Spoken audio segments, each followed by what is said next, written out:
Halo, perkenalkan saya Mary Michelle dengan 31. Jadi hari ini saya akan membacakan sepenggal cerita pendek dari buku cerpen karya A.A. Nafis, yaitu Robohnya Surau Kami. Di sini saya mengambil penggalan cerita yang berjudul Menanti Kelahiran. Ketika Haris pulang dari kantornya, alangkah tercengangnya ia melihat perubahan Lena yang telah mampu bertindak sendiri itu. Lena merasa geli melihat betapa takjub suaminya ketika itu. Tiba-tiba lamunannya lenyap lagi. Ia ingat kepada suaminya pula. Ketika itu Haris sedang memandangnya terheran-heran seperti dulu juga. Dia merasa geli lagi. Dia tersenyum. Ayolah Len, kenapa kau diam juga? Tukarlah pakaianmu, kata suaminya. Kini Lena yang tercengang. Tak ingat dia apa yang dimaksudkan suaminya. Tapi kemudian dia ingat bahwa suaminya mengajak dia. Kemana kita? Tanyanya gugup. Kemana saja? Tukarlah pakaianmu. Kalau film bagus, kita nonton. Sudah lama benar mereka tidak keluar malam bersama-sama, yaitu semenjak tidak ada lagi orang yang dapat dipercayai untuk menjaga rumah. Kini Aisyah sudah ada. Perempuan itu kiranya bisa dipercaya. Kelihatannya sopan dan tahu menempatkan dirinya. Jujur, meski sedikit bodoh, namun demikian hati-hati benar mereka meninggalkan rumahnya. Pintu kamarnya dikunci, demikian juga lemari pakaiannya. Dan kunci-kunci itu diletakkannya dalam kantong suaminya sekarang. Takut mereka kalau terulang lagi kejadian yang dulu. Ketika meninggalkan rumah tanpa mengunci pintu biliknya dan juga lemarinya. Padahal dulu, rumahnya ditinggali kepada kaum kerabatnya juga. Beruntung saja, barang Mas Intannya belum banyak seperti sekarang. Dan itu pun dibawa semua. Tapi kini semenjak musim turun-turun di tengah jalan, Lena tak mau membawa barang emasnya lagi. Barang-barang itu disimpannya dalam sebuah kotak. Kotak itu disimpan dalam laci yang terkunci, dalam lemari yang juga terkunci.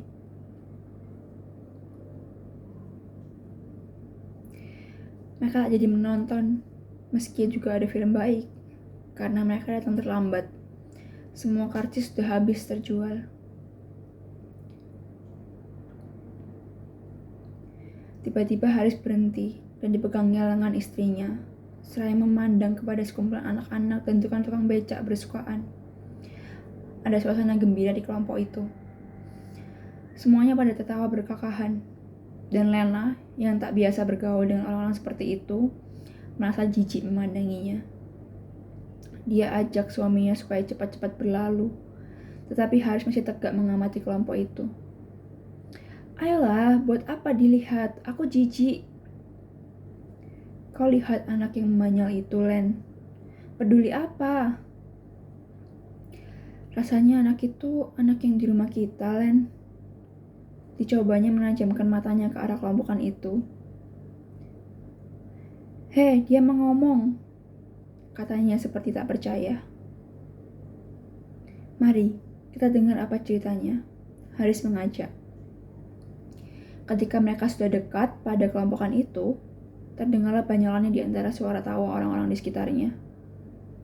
Hampir setiap hari, kalau dia mandi, aku intip dari lubang itu. Aduh, Mak, putihnya bukan main seperti singkong berkubak. Tapi perutnya bukan main. Begini, kata anak itu sambil menirukan jalannya perempuan dalam hamil berat yang dibuat berlebih-lebihan. Dan orang-orang itu terkakak lagi. Lena merasa malu mendengar omongan kotor anak itu. Dan dia tahu bahwa kepentingannya lah yang dia banyoli. Hatinya sakit benar mendengar orang-orang itu tertawa. Dia mau pergi cepat-cepat. Ditariknya tangan suaminya, tapi Haris masih tertegak di situ. Dan tepat kemudian Lena ingat bahwa mereka semua selama ini sudah tertipu mentah-mentah. Anak itu ternyata tidak bisu. Sedang penipu yang dipercayainya kini sedang berada entah mengapa di rumahnya.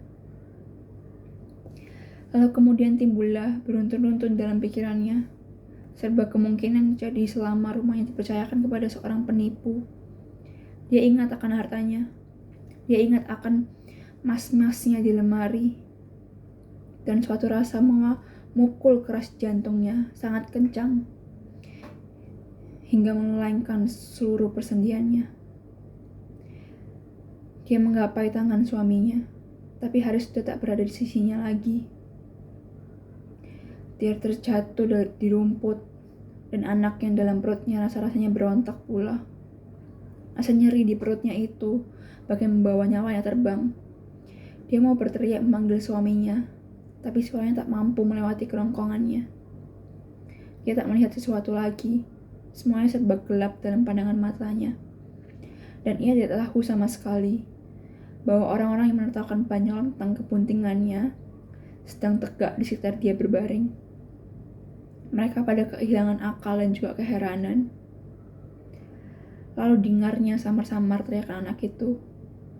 Tidak, dia bukan ibuku. Aku tak kenal padanya. Dia dulu cuma mengajak aku meminta-minta. Dan seperti suara teriakan dan rontakan anak itu, demikian pula dirasanya nyeri di perutnya. Tak tertahankan. Dia merasa saat ajalnya akan sampai. Hatinya kian kejut. Lain denyutan pada jantungnya yang kian bertambah keras.